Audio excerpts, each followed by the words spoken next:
एक बहुत ही खूबसूरत गांव था जिसका नाम था वीरनगर।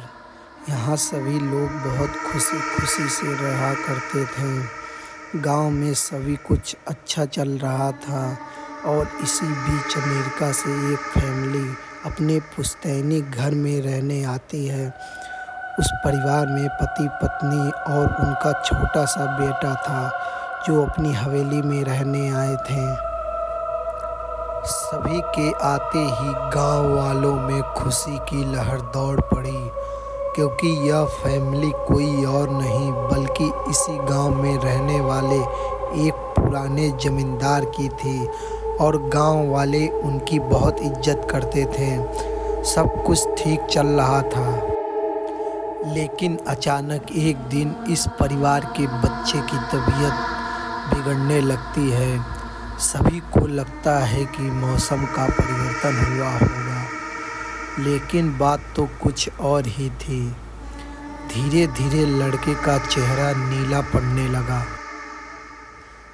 आनन फानन में परिवार ने डॉक्टर को बुलाया और डॉक्टर को भी कुछ समझ नहीं आया तो उसने पास में ही बने एक हॉस्पिटल में उन्हें स्वास्थ्य परीक्षण के लिए आमंत्रित किया ताकि बच्चे की बीमारी का पता लगाया जा सके।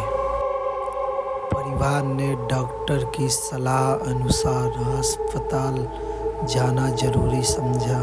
सारे परीक्षण होने के बाद कुछ नहीं हासिल हुआ। जैसे ही सारा परिवार गांव पहुंचा तो गांव के कुछ बुजुर्गों ने बच्चे की हालत देखकर उन्हें ओझा के पास जाने को कहा।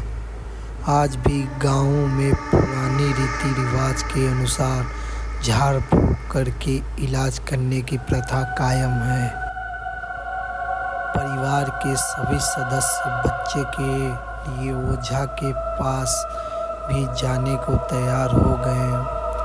गांव के पास ही पहाड़ी में एक बाबा रहते थे जो कि काली विद्या में भी माहिर थे। जैसे ही उनके आश्रम की सीढ़ियों में वह बच्चा अपने परिवार के साथ पहुंचा तो ओझा जोर जोर से चिल्लाने लगे, तू क्यों आई है? इतने वर्षों के बाद भी तेरा बदला शांत नहीं हुआ। यह सब सुन के बच्चे के माता पिता और गांव वालों दहशत में आ गए। उन्हें समझ नहीं आया कि बाबा को इतना क्रोध क्यों आ रहा है, जबकि उन्हें अभी तक कोई बात बताई ही नहीं गई। लेकिन बाबा तो काली माया में पारंगत थे, इस वजह से उन्हें रूहानी ताकतों का पहचानना आसान था।